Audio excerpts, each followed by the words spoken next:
welcome to the EP Podcast. I'm your host, Carlo Navas, and with me today, all here on twitch.tv/MIEP if you're watching us live, or if you're listening to the pod, you want to get on in on this live, you can always come to our Twitch page. Every single day, we are posting something to Twitch. We're live, either Pregame Show, Hangover Time, our Postgame Show, the Miami Heat Beat Podcast, like you're listening to right now live. So we got all sorts of offerings here on the Twitch page. So if you're a pod-only listener, you want to stop by, come join us. Or if you want to catch the VODs, they're all on YouTube. Everything that we do, is, except for the pregame show, because we don't want to date ourselves, goes on our YouTube account. So check us out, Miami Heat Beat on YouTube. But joining me today, the great Siobhan at the bottom of the screen. What's up, Siobhan? What's up, G? Hey, Moose. What's up, guys? Good day. Happy March. Good day. It's Happy been, March. Yes. 13 months of March. So, that's cool. It's first time ever, really. I mean, we're a stat-heavy show here, but yeah, that's the first according to ESPN Stats and Info. On the left of the screen, the Moose himself. What's going on, people? How's everyone doing? I know it's not hangover time, but who doesn't need a drink after work on a Monday? So drip. You want to hit us with it on MHB? You want the full thing? You want the full thing? I'm gonna give you one time for Miami Heat Beat drip drop. Woo! Yes, and Moose. by the way, we have Fantastic. we have merch now, by the way. So if you haven't seen, check us out, shop.miamiheatbeat.com. Yep. We have drip drop merch. We Yep. Siobhan Get the drip drop shirt. Shout out to the fashion designer Siobhan, who Stop it. designed our drip drop shirt. She killed it on the logo, by the way. Like, I'm obsessed with it. Thank you so much. People are Siobhan. I'm glad people like it. I hope people like it. Yeah. Flying off the shelves. So check out, we have drip drop, we have Hangover Time merch, we have some Heat Beat stuff. Nobody wants that. We have some Trust Esposas shirts. We got some as seen LSO by stuff. George Sedano Award on ESPN1. So we have tons of stuff. So check us out, store.miamiheat.com. Thanks to Nightbot and chat for bringing that up. So today, it's a good day. Without Jimmy Butler, they get a win against the Hawks, which is good because when they don't have Jimmy Butler, they look bad. I don't even think they look that bad. They had a 7-minute stretch where they looked like they forgot to play basketball, but it's okay. Double-digit win, that's what you want. You want to bump up that point differential. You want to get yourself in a good position, save your legs late. Siobhan, I want to start with you because the conversation on Twitter today, particularly with me, has been George Sedano of ESPN, friend of the show, yelling at me because I called Kendrick Nunn out earlier in the season, and I've been a big Kendrick Nunn critic. I'm not gonna not call a spade a spade. Like I'm hard on the guy, and I don't particularly always like his game. But the dude has been flat out balling. He's been amazing. He's been outside of Jimmy and Bam, he's been the reason why they're winning. He's been their comfortably third best player in the best stretch of their season, and even going back to last season, I don't think they had a regular season stretch like this. Like last season, the regular season wasn't great for them. So we have Kendrick playing well, and I called him out earlier, and Sedano's in my mentions, kind of bringing back my old takes and like throwing it in my face.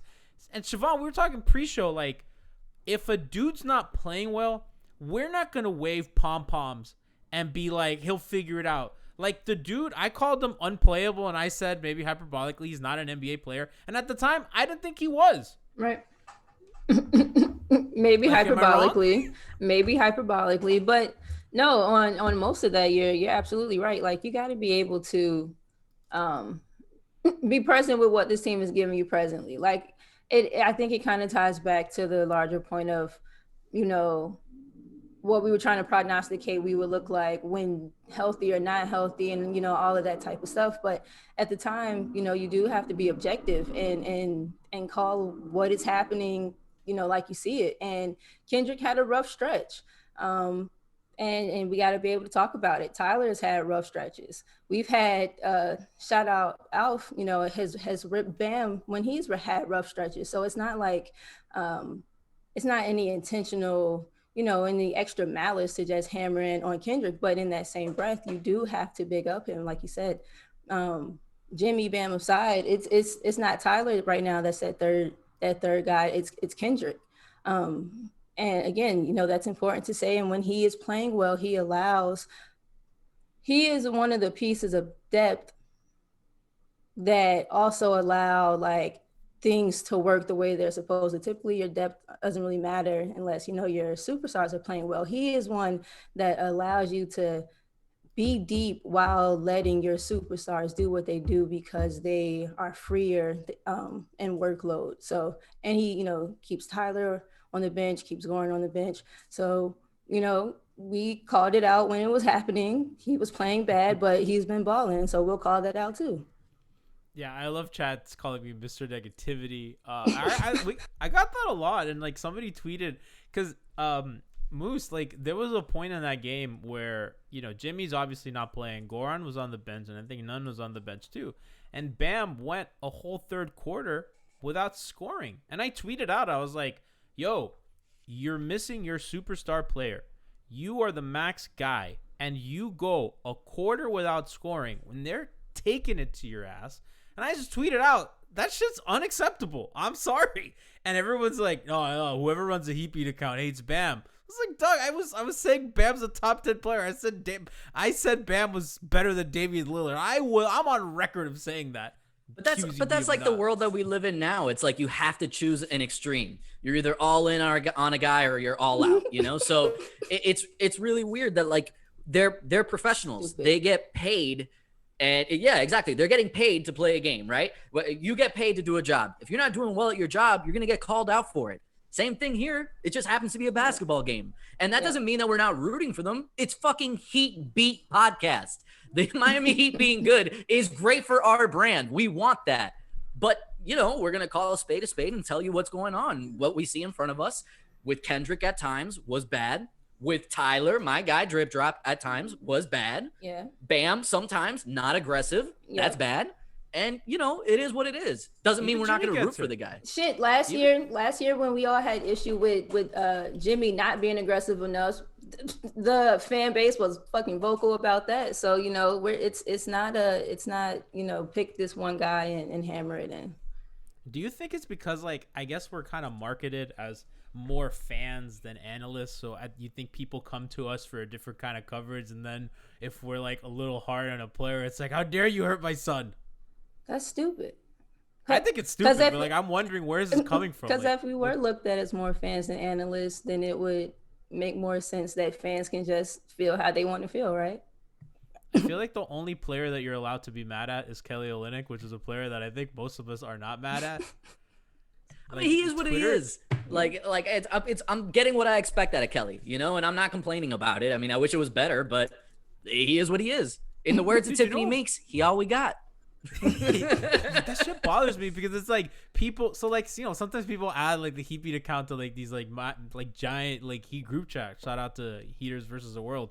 But people in there are talking shit about KO, and they're like, oh, but Heat Beat thinks he's irreplaceable. I was like, I never said that. I was like, let's chill. We have never said that. Who said that? Not even and they're like, no, G loves him. G thinks that they're fine with him. And Siobhan, what haven't I said that their biggest need is power forward the whole season? Yeah. Especially if he's not going to do the thing that makes him unique, which is knocking down shots, which he hasn't been doing at an efficient clip. So I don't know who said we were straight there. Nobody. We just say it's at least I do. I'm like, hey, listen, they're better when he's on the floor. I look at all their lineups and they're better. And I watch and I rewatch the games and I was like, okay, film checks out. He's good. He helps them. He's, I think that eventually if the shot doesn't fall, I think teams are going to be like, okay, we're just not going to guard him. Which that's going to be the problem, right? Because as of right now, they're still respecting him as a shooter. Eventually, somebody, it's funny because I always think of I forgot which. Oh, it was Mike Malone, and it was against the Houston Rockets, and the Houston Rockets decided that they were going to trap Harden as soon as he crossed half court. Literally, they weren't waiting for him to get in pick and roll. They were sending the guy immediately, and that started a trend. It just takes one coach to be like, you know what, we're going to do this, and then everyone's like, you're right. Let's do that. And for KO, he's not. I'm not comparing him to Draymond Green. Please do nobody think I'm doing it. But Easy. Kelly, Draymond, really straddles the line of how much can you contribute while shooting utter garbage, and that's the line. He's right at that line. Because he still helps them. Yeah, he's closer. He's closer to that line than Draymond is. I want to be clear. Okay. Like But I understand he is a high level, high usage utility type of guy. And I think what we've been seeing also, right? We've been seeing a little bit more diversification in the offense. Guys have been cutting. We're not relying as heavily on the dribble handoffs. I don't know which game it was in the streak a little earlier. We didn't shoot well from three, but we still, are finding other ways to be efficient and to get guys going when they're not hitting from outside. You saw a lot of that in the Utah game. Yep. A lot of the cutting in the Utah game. Yep. And I think that was the difference maker, to your point. These motherfuckers in chat, Schmeathan is saying Miami Heat calls Olynyk the next Draymond Green. Send that to the aggregators. Oh. That's how this works, man. We've been aggregated before. It's not fun. The out of context stuff is never fun. It's fun for a little bit, and then it gets old. Kendrick. So kind of looping back to the Kendrick conversation, like. He's a guy that they're giving him exactly what they need. I've called it a lot of bailout plays. Like he'll give him a bailout spot up three that's not entirely open. That it's with a guy contesting, and he doesn't have the quickest release, and he is small. Mm-hmm. But he's hitting him right, mm-hmm. and he's squared up. He's ready.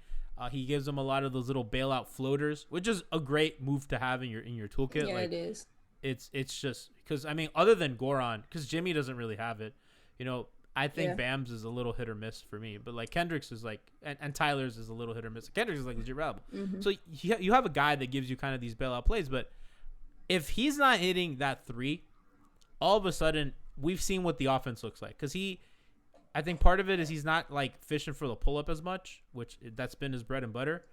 But like Siobhan, if that three doesn't fall, like how much can they? Because I don't look at Kendrick as like a long-term guy that they can depend on this season. I'm like, oh, this is found money. But I don't know if looking ahead, okay, well, we have our fourth scorer solved. Like I don't look at him that way. So you either hope that he is your fourth scorer, you being the organization, you being Spo, and you being yourself, Kendrick, you all have to, find a way to make yourself more of, sorry, my roommate's getting home. You have to find a way to make yourself more of a playmaking threat to set up other people. And I don't know that it's fair to necessarily ask him to do that either. So you let him figure it out how he can contribute scoring. You move him. But I think, right now he is giving you what you need. He is, like you said, he's giving you what you need, especially when he's hitting that shot. So I don't know. He's nearly 50, 40, 90 in the month of February. That's 48, almost 49% from the field, 43 from three, 95 from the line. Not getting to the line a ton, which to me, for Moose, for a guy like that who has a lot of zip, he's very quick. He gets his spots. It's kind of weird that he just doesn't get to the rim as much as he does. And I think he has at times, it tends to be like on a scramble where it's uncontested, but that to me is a concerning thing. And I don't want to be too picky on Kendrick because if the shooting's there and if he has the floater in the bag, that's fine. But I don't know, like, are you with Siobhan or like where do you stand on that? So you actually brought up the importance of the three ball falling for him. And that's absolutely right. Like we need him to be able to make that open three consistently to keep the defense honest. However, me personally, when it comes to Kendrick Nunn, I want him to drive to the basket every single time and utilize the floater game, play around the basket. I want him to just be attacking the defense relentlessly at all costs. I think that's his best skill set. And not only that, that's going to help us get to the line, slow the game down, get the pace back on our side a bit. Because that's the way the Miami Heat like to play ball. Right. Like, I think Tyler's been a much better pick and roll player because I think he's just a little more patient. I think Tyler has just a better handle. And I think he's a little more comfortable kind of getting to certain spot. Like, Tyler's more of a downhill guy despite like Kendrick gets separation, which is the weird thing to me because I'm just like, okay, well, like the knock on Tyler is Tyler doesn't get separation on drives, which is going to limit him. Kendrick Nunn's a guy who's okay, so he's scoring 0.89 points per possession as a pick and roll ball handler. while Tyler's getting a whole point on a pick and roll ball handler, right? So and it's it's not on a ton of volume, but like you kind of want to see that number go up a little bit. I mean, in reality, the Heat don't have a lot of players that are good pick and roll ball handlers, right? I mean, even Goran's at a 90, so I mean, I guess that's you could attribute that to like their kind of shit offensive spacing or whatever, but he's been good. I don't want to shit on him too much. I think that his kind of contributions are found money, and I felt like we haven't talked enough about him on the pod. I know that you guys on Hangover Time have, but I've been remiss, and I wouldn't want to. I don't want to catch strays out here saying why is G not talking about Kendrick Nunn enough? What's going on? Why is G such a hater? He's been good. Give him the credit, and give him the credit for doing it at a time when we desperately needed it most. Yeah. I think Shaban made an excellent point by saying Kendrick Nunn allows us to actually utilize our depth. And by that, like when he's hitting it, okay, Goran can go back to the bench. Tyler can now play alongside Goran in the second unit. That's going to open things up even more. Like Kendrick Nunn at least being a starter for us, productive, is going to just open things up so much more on us for the entire team. I like what chat's saying, by the way. Shout out to Curtis Hero for giving some tier 1 subs. I think it's 2. We appreciate you and all the support. Like honestly, like guys, like the support to us means the world. So like anything you guys do, whether it's this, Patreon, buying shirts, watching us on any of the platforms, listening to the pods. Yo, quick thing, please. If you're not already subscribed to our YouTube channel, do that. Hit subscribe. That helps us a lot. You don't understand how much that helps us. So go over to youtube.com/MiamiHeat or my MIAHeat. Subscribe. Subscribe on the pod feed. Even if you don't listen, give us that sweet auto download. You don't understand that shit goes a long way. And follow us here on Twitch so you can get alerts and know when exactly we go live. So some people in chat, like CH Torres says Nunn is a good regular season player. So I agree. I think in the playoffs, they don't want to have too many small guards out there because I think they're committed, Shaban, to playing Tyler already and Goran, right? Like if you have 2 small guards already plus Duncan, who's the guy who gets hunted. I think adding a third guy into your deeper playoff rotation is tough, and it's going to be interesting when it comes to, because I think Gabe, and you've been a big Gabe person for a while. Yeah. Like you've been legit like on the front of the Gabe Vincent's defense is pretty good bandwagon. Yep. And like if it comes playoff time, unless Nunn is shooting lights out like he is now, I wouldn't be surprised if they give that last guard role to either Avery if he's good or Gabe, considering how he's kind of a dog on defense. So you consider Duncan as small? No, I just think he's just like huntable. Yes, like, I don't think huntable. Yes. Huntable guys. Okay. So in that case, I don't know. You gotta, maybe is it some situational things? Is it like what do we need that game? Do we need Kendrick in that offensive spark? Do we need someone that's gonna kind of chest up and get into guys? So I think if he can maintain it, that's a good problem to have, to be able to have both of those options at the disposal. It's just and we've seen Spo adjust and kind of switch out the the weaponry when he feels he needs to. So I think it's good that we have, both of those options. If Kendrick can maintain, if he can help keep or, help allow, the rest of the team to maintain too. How much do you guys make of, and Musa, I want to kind of get in with you because this is your beloved drip drop. Tyler has not played for a lot of this win streak, right? So they get the win against the Kings, which whatever, the Kings suck, right? They were in the middle of like their 9-game spiral. You get in the Laker game, Tyler gets hurt in the second quarter. They eke out a win. And then he's pretty much been out until yesterday against, a team that, has, Trae Young. And Nikias tweeted this out. Trae Young doesn't look healthy. I think it was pretty clear. I thought Miami's game plan was really good. We can get into that in a second. But the Heat haven't had to really make the decisions of playing Duncan Robinson and Tyler Hero together, which has just traditionally not been great for them.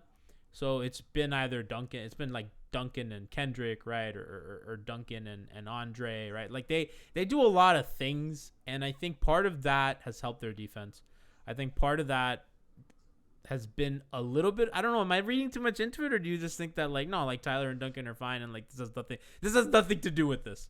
I think it's a little bit of both, but I wouldn't flat out say no. Tyler and Duncan together is fine. I think we've seen enough of it to know that if we can avoid those minutes, let's do it. Yep. The problem is if they're both hitting their shots, then I'll take it. You know, if nobody's played well at the same time. And that's what I'm getting to. Had multiple shooters play well, and that's the point that I'm getting to. And unfortunately, fortunately for us last year, that was something that we saw consistently, that they were both hot in the same night.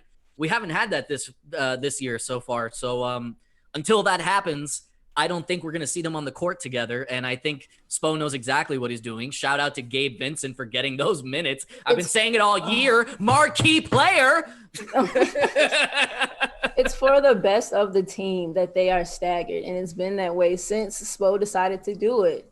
It makes you less of a defensive liability at the same time. And it, in my opinion, especially when they are both hitting, it allows you to have a more sustained offensive flow rather than like a quick burst in the end, struggle entirely during the meat of the game, and then have to like overcome all of that negative inertia from the middle of the game. Like staggering them allows you to kind of, have a smooth drip until you need to, kick it up and Jimmy has to take over. I was waiting. Siobhan threw you the lob. She threw you the Goron. Loved it. What do you call it? Goron School of Lob Throwing. Oh my God. Please can Duncan enroll. He has so many options, or like so many times where he could just give Bam a nice little easy one, like on the diagonal of the zone, and he just will not. Or I don't know if he doesn't seize it or is not confident in himself to do it, but we're going to get him enrolled this summer. He has to. I mean, like we've talked about this a ton. Like Goran used to be. I mean, Hassan is a lot of things, but a lob target he is. Yeah. And Goran would give it to poor Hassan at his ankles. Goran's like, nah, I got this crisp bounce pass. What's this? Then D Wade comes, Lob Father season. That's like low key like one of my favorite D Wade nicknames. Like Lob Father, like Dwayne gave himself a lot of shitty nicknames, like three. Dwayne was okay. Father Prime was dope. Father Prime was dope. Father Prime was dope. Lob Father, I love those. But G, you bring up a great point. How much do you think Hassan Whiteside hates Precious? It's like, damn, from day one, Precious and Goran were just like in sync, like connect. Damn. Do you remember like when Goran, like Hassan and Goran were getting along? Just remember Goran was like calling him Whitey. Remember, like they were taking the little Whitey. Yeah. Like it was all fun and games, and then like 2 weeks went by, and that shit, honeymoon over. It was the fastest honeymoon I've ever seen. Yo, shout out to Precious for last night. Love him. That was honestly like Eric Reed real. said that was his grittiest performance of the season. Was. Yes, I disagree that the one against Philly was just he was badass. Like going up against Embiid, shorthanded. He was. But this was like right there with it. Like I think those are the two. I mean, the dude in limited minutes got benched, responded, played really hard, was in the right spots. I think sometimes he lets stuff go through his hands. I thought he was a lot better about that. He was a lot more conscious. I don't know, Tiff, Siobhan, if it was you or Tiff that said they don't go to the ball. They wait for the ball to come to them. Like particularly with passes. Oh God, they do not meet passes at all. It's a whole lot of standing and like letting the ball finish its journey to them. It's not, nearly enough meeting passes. I thought Precious was really good at that particular yesterday. He was really active, like looking for it, involved. Against a front line that, by the way, like John Collins and Clint Capella fucking gave it to Bam. Just gave it to the Heat in general. I mean, the two-hand blocks, I mean, that shit was volleyball blocks. John Collins going up with two hands. Credit to Precious against the trees to do that. Yeah. He was awesome. It's good to see that. And like part of that is Olynyk. There's coming a point that, he's just like yesterday was not a good game for him, and the game before wasn't either. And Precious has to be ready. Chat saying shout out to Precioso, which by the way we have merch. We have Precioso merch. So good. Honestly, gotta get one of those. So I had that idea I think very soon after draft night.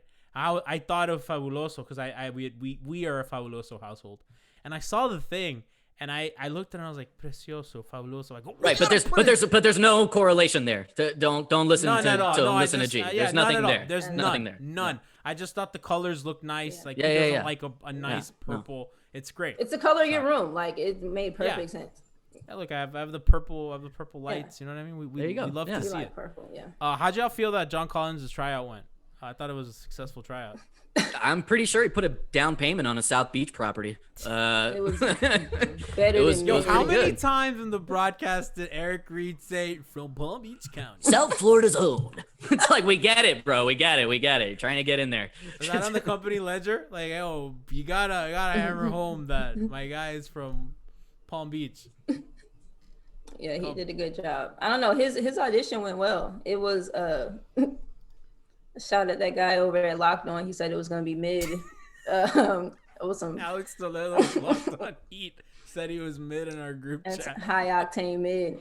But now, I don't know. He showed out. He showed out a little bit. Let's see how they game plan for him though on this next one. Yep. If he does it again, then it's an issue. Yeah. Yo, then is a problem. Then it's an issue. Chat's making fun of me for trying to get credit for creativity. You're damn right I am. Are y'all? So Lloyd Pierce got fired, which is like, I guess let's have a little conversation about that because I do want to talk about like the next game against the Hawks. It feels unfair that like they've had a million injuries. Gallinari has like barely played for them.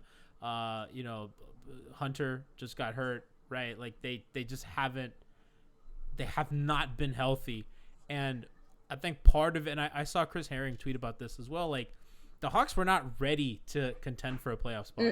And what the front office did was accelerate that process, which in turn puts a lot of pressure on poor Lloyd Pierce, right? That a couple injuries don't go your way. You're a couple games under 500. You suffer a loss against the Heat, which, by the way, I mean, like, whatever. Like, they didn't have Jimmy Butler, but, I mean, the team's been red hot, right? Like, I don't think the Hawks did a ton that was bad. I thought Trey wasn't good, and that was big reason why they were not winning that game. But I don't know, like it felt weird, it felt icky, and then the fact that Nate McMillan of all people is now going to be the interim, which just put Nate in a weird position. Well, I mean, we all know he's not going to last there, and that's not even a shot at Nate McMillan. It's pretty obvious what the Hawks are doing. Like I don't even know. Actually, you know what? I actually don't even understand it. Let me take that back because I have no idea if this guy's a good coach, but I know for damn sure. I know for damn sure they didn't even give him a real chance. Exactly. And we did the same shit with Dwayne Casey, and it's like, I don't know, like, and maybe it was Dwayne's time to go, but like I don't know. I just feel like guys are either successful and then they get fired, or guys just have no patience, and there's like never an in between. Yeah. And I don't know, like it felt Siobhan. It felt weird. It felt icky. It just I don't understand. And in the middle of it, not even they could have waited until the break. I think you're correct in that, like their front office accelerated their timeline by a lot of the moves, like the names and the money that they spent, in the off season. Like they paid guys that Miami was looking at, or that we were hoping to be able to get. So they were making, those same type of win, compete now moves. And it's not that, truthfully, I don't watch any other team really, but Miami and New Orleans. So I don't really know what. I was going to say, well, you got New Orleans, that other good team.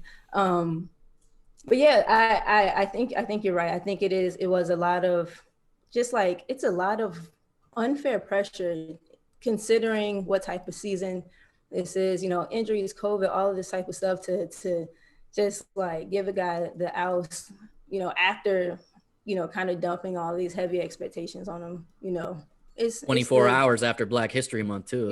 Typical NBA type of icky when they want to be stupid. That was the other part, and I was like, everyone on Twitter's pointing it out, and like, I'm not accusing the Hawks of doing that for that reason, right? I mean, you gotta know, like, somebody in charge of PR, like optics. Like, what are we doing? Yeah, like, can we wait a couple days until All-Star break? Like, can we bury, just from a PR perspective? Exactly. That was and so legitimately, dumb. Lloyd Pierce is beloved in that community. Like, he's done so much, and with voting especially. Yeah, look how they treat him. Yeah, I remember he was on a Low Post podcast earlier in the season. He was like big with the voting initiative, and he did a lot of groundwork in that city that legitimately turned 2 elections. Like legitimately was the political epicenter of this country in a very trying time. And he was Atlanta. on the ground during COVID, right? So it's like, it's not even a normal fucking year. Yeah, shout out to Lloyd Pierce. It just sucks. And then Nate McMillan. So I'm kind of like, I think they're totally losing tomorrow because I think he's beloved by those players. And I saw that some of the players were like, we didn't even know. We found out from Twitter. That's what it felt like. It fucked up. It felt extremely like no one knew. Like, where the fuck did this come from? Like, imagine your boss is like, oh, but you found out on Twitter, oh, my coach is fired. Like, what if you're a player? What do? Do you call like your GM and be like, what hey? the hell is this? Does he get kicked out of like the team hotel now? Like, how does that work? Does he get to chill in Miami on the boss's dime for a couple days? Yeah, how does that work? Like, I'm sure that they expense meals and shit. Can you not expense meals at this point? Or? Yeah. That's weird. You're totally right, Moose. I never thought of that. I'm just worried if like he gets. I'm worried if he gets back to his hotel and like the key doesn't work. He's like, what the fuck? I can't get in. The shoot. I think they fired him at shoot around or like in the morning meeting. They're gonna get back to the hotel and his luggage is already like bellhopped. Fucking key doesn't work. The key card is denied. The concierge already has it on the cart in the door. Mr. Pierce, I'm sorry, but that's fucked up, man. I couldn't believe what the players are doing. So, like, if you're the players, I imagine that you play hard for the guy, like, you know, like, especially with Nate taking over. I don't know, like, I kind of feel like they're going to shoot lights out. It's an L, like, just, like, from a basketball perspective, I'm like, this is, like, not good for the Heat, like, especially if Jimmy's not going to be there. No, I think it's another win. There you go. You have the guts. I don't. I'm horrified. Are you talking? We're gonna destroy them. Yeah. Oh, yeah, no, I think we're gonna win. I'm glad that you guys have that confidence. I don't. Like, I like, just from an X's and O standpoint, like, is this Atlanta's last game before the break? I feel like they're just ready to get and just like, you know, fuck this game. It's a 1, 2, 3 Cancun situation. Yes, definitely is. Yeah. Okay, so they play today and then they play tomorrow. So they have a back-to-back. That's not fun. Oh, no, they don't. It's on, okay, Wednesday. So, yeah. So today and Wednesday, they play the Magic on Wednesday. The Florida two-step. So they have one more game. There's some separation in the – I mean, so they're at 11th. They are 14-20, and they're a whole – let's see, the play-in is – I mean, this whole damn play-in thing, everyone's involved. They're 2 games out of the damn play-in. So that's there. That's there. I got to be honest with you. I'm this tracking it this season, I'm out on the play-in game. I think it made sense for the bubble because it was a weird season. It got cut short. Throughout the course of 82, I don't like it. I think there's too many teams that aren't good that are in the mix. Like, the fucking Wizards are right there. They're 2 games out of the play-in. Right? The Wizards have been horrible. The Wizards were awful. The damn Magic are 3 games out, and the Cavs are 3 games out.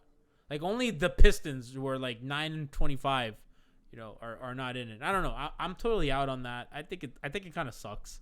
I think that and then if you're a team like the Hornets, right, who are a good young team who are clearly building something special, you're at the fucking 8th seed, horrified, and then you don't. And if you lose a 1-game sample, then you don't keep your lottery pick. Like, get the fuck out of here. That's stupid. I don't like that. That sucks for the 8 seeds, for the 8 and 7 seeds that are like genuinely like, you know, playing well, and then you get like a damn, I don't know, the Bulls are 10th, and then they, you know, Zach LaVine gets hot one day, and you know, sorry, LaMelo. Well, it never made sense. I don't think it made sense in the kind of, you know, in the fabric of this season from the jump. Like, why add more? I don't know, like work, weight, stress. Like, what is for what? Yes. And to your point about, you know, there being a bunch of teams who, you know, probably shouldn't be in it.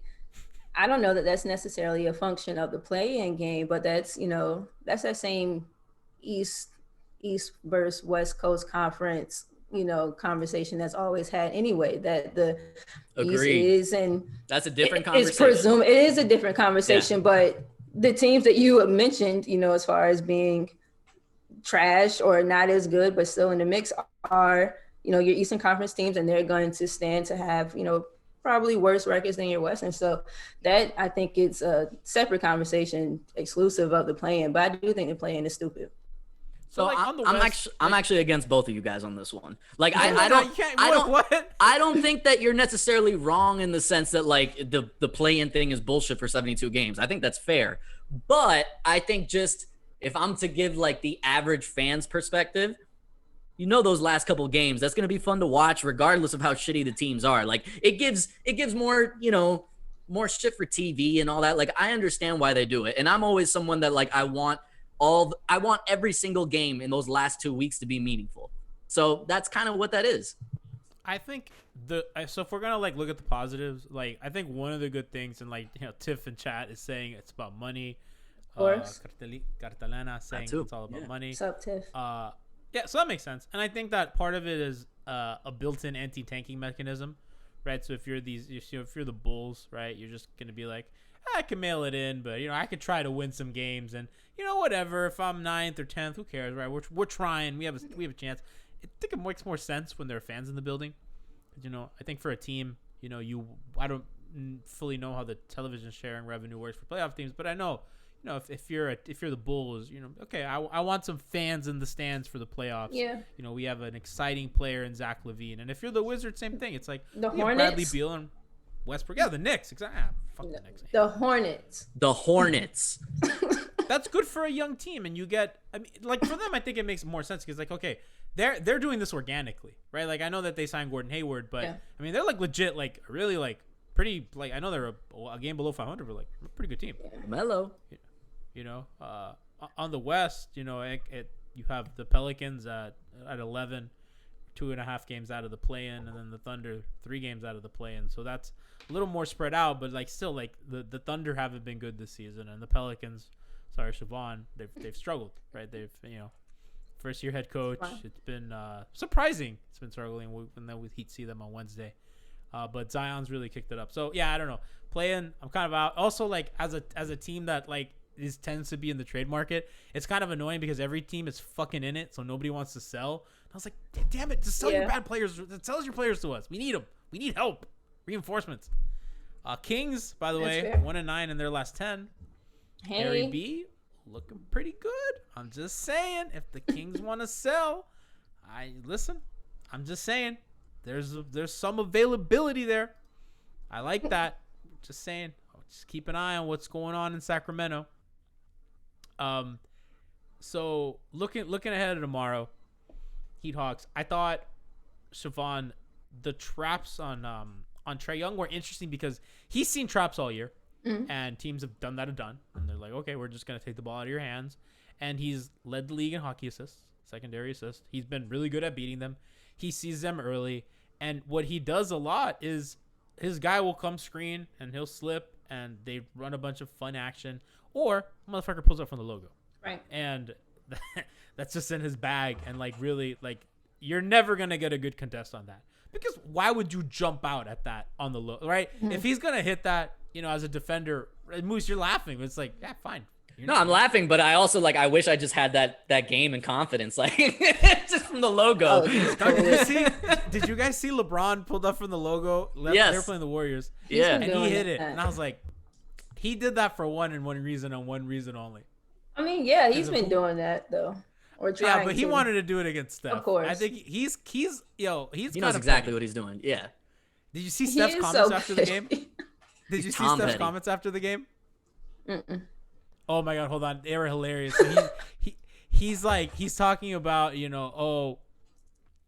teams want to still beat us really bad.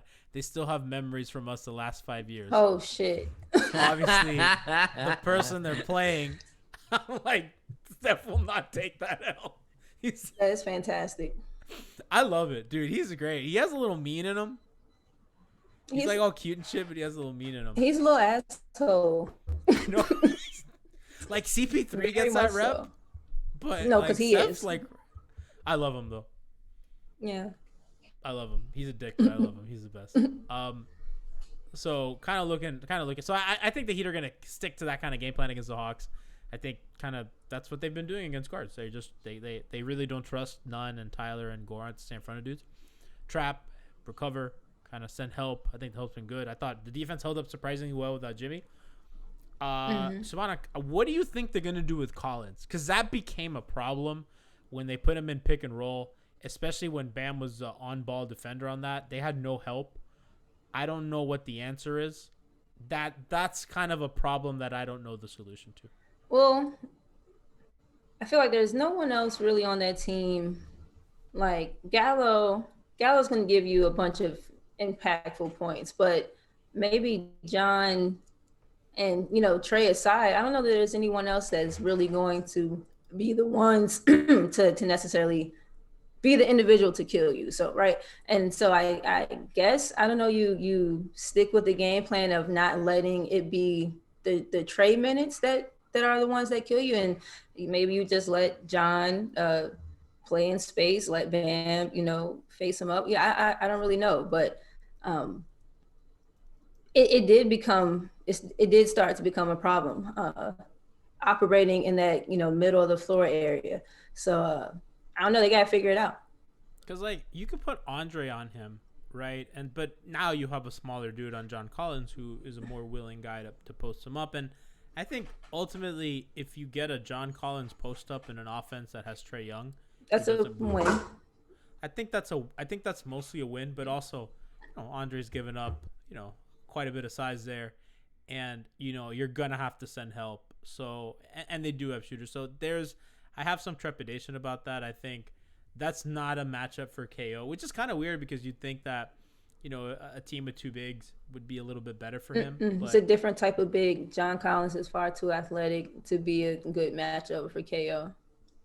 I think that really shows you kind of their limitations on that end with him. With they just need a guy who can just defend it. I think KO's been pretty fine defensively, but he just doesn't have that extra gear, and I think that they have some limitations, and mostly they're fine. Yeah. I think that their switching has been good. I think that's why we saw KZ, because they recognized that and they said, okay, well, we're gonna need to put a little more mobility despite his glitches. Funny, we have not seen Tiff's boy Mo Harkless back. Moose, he's just been. Why is that? No, that's great. That's amazing. That's what we want. The dude was brought here to be the starting small forward. Yeah, no. Fuck him. I don't want to see him. Straight up, nowhere to be found. Yeah, that's fine with me. That's fine. Me too. Literally, just let him stay home. He doesn't even have to come in. Work from home. Just zoom in. Zoom in. We'll put the little phone on the bench. You can do high fives right there. Yeah. I don't want you anywhere near this team. Stay away. Can we talk about how in a roundabout way we got the KZ minutes over Mo Harkless minutes?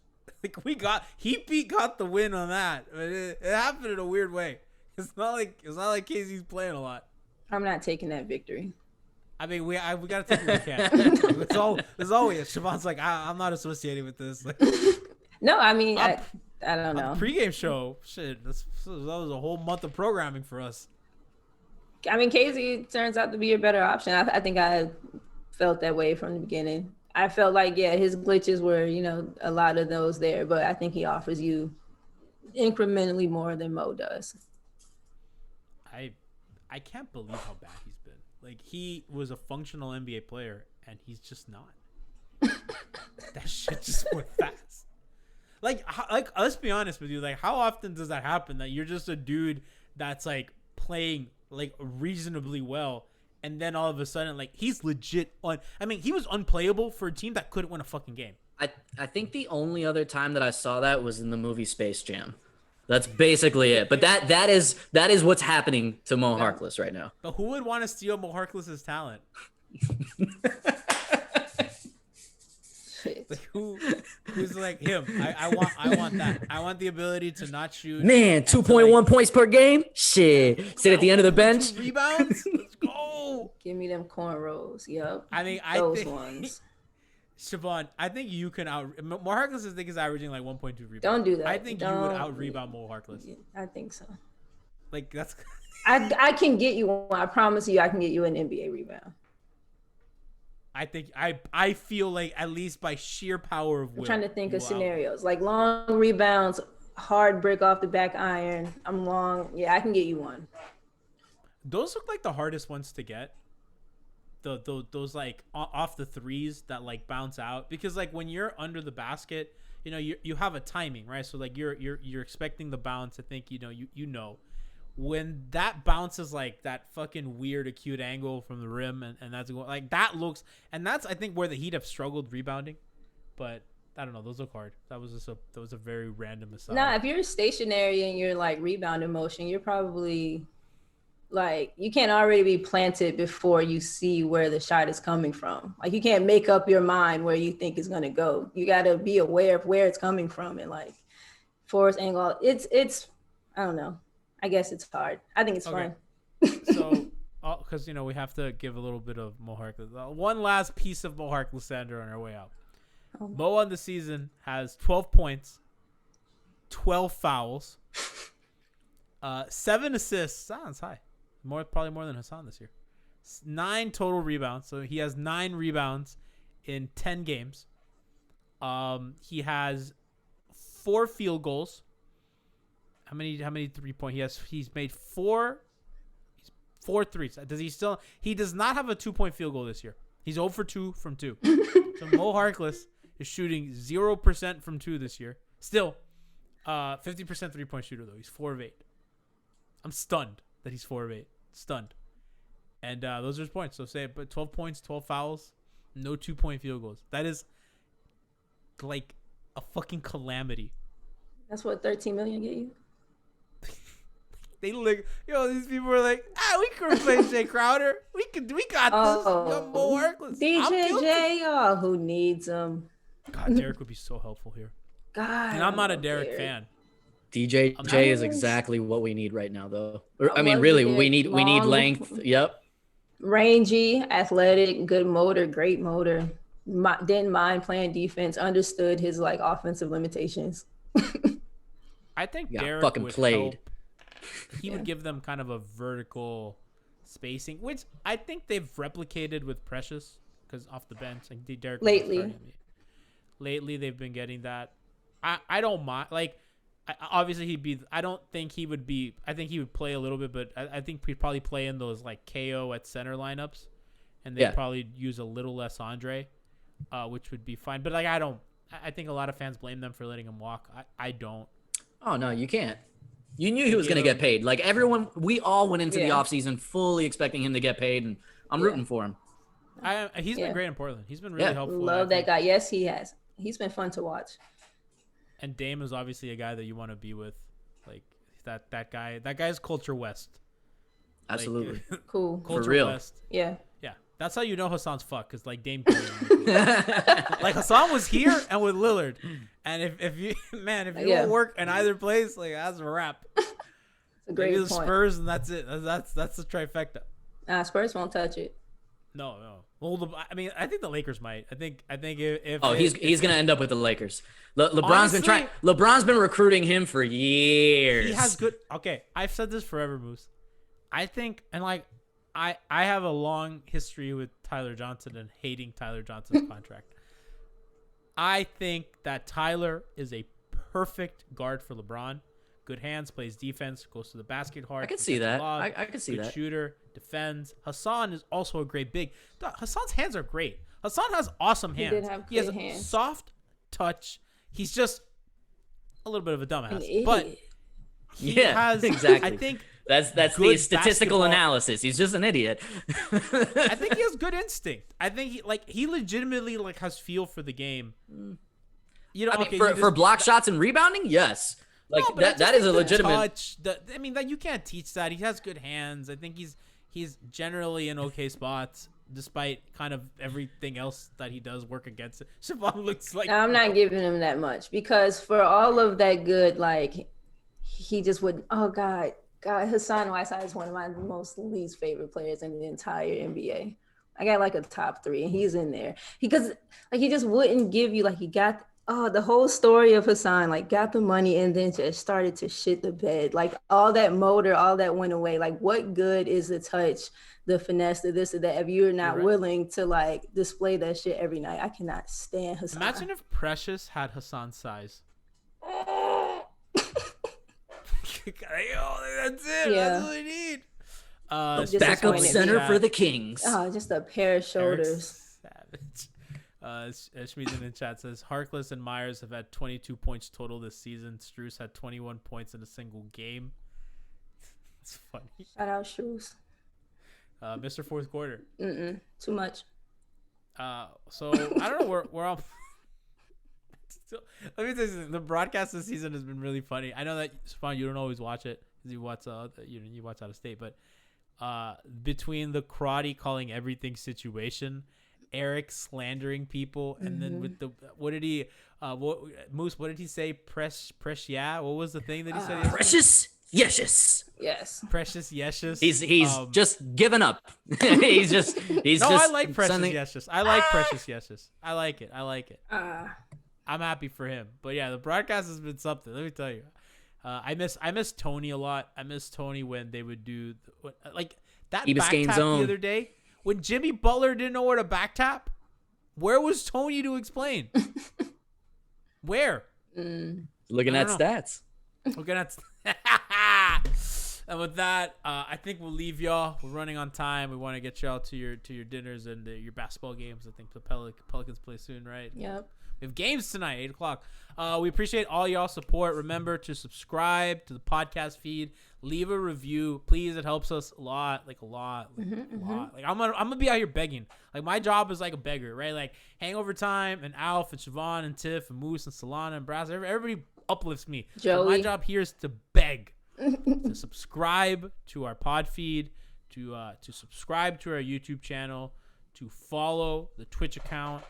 Follow us on Instagram at MIAHeatBeat. If you're not following us on Twitter, what are you doing?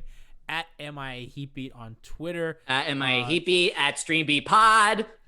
Yeah, what's StreamBeat, Moose? Tell people what StreamBeat is before we get StreamBeat. It is a. I don't even know why I did the drip drop voice. Let me get a stream. We talk movies and TV. We're getting ready for the WandaVision finale this week. Where Frankie and I are working on trying to deliver something really, really cool for you guys this weekend. But catch up. We got 4 episodes up now. The great Tiffany Meeks has joined us. I Can Be Your Heroes joined us. Shaban's is gonna join us later this year. Yep. G is gonna join us for an anime episode that I'm probably gonna sit out. It's gonna be awesome. Make sure y'all check it out. We should do a movie club. We should all pick a movie and watch it together and then come we back have and it. discuss. It's called StreamBeat. That's what the fuck? I know, but for the anime one, we all no. We don't. No. You're not involved in this. Don't get handsy. An anime club. Do it. Why not? I do group. I've said it. I every Saturday and every Tuesday I do a group watch with my friends. We all have a show that we watch together. That's and cool. Then we discuss. It's really fun. That's what we do during quarantine because I don't go out. I'm scared. The world scares me. Yeah. I want to go to games and I was like, no way. I don't want to die. My mom needs that second dose. We're almost there. So subscribe to StreamBeat. Siobhan, where can people follow you on Twitter? We gotta push our Twitter accounts more. Great Matter. That's where I'm at. Spell that. GR8 GREYMATTER. Boos. At Alex Musabai. And yeah, good luck spelling that. Just look it up on the Miami Heat page. Just look it up. We'll leave it in the podcast description. If you're not following our people, what are you doing? We wish you a good night.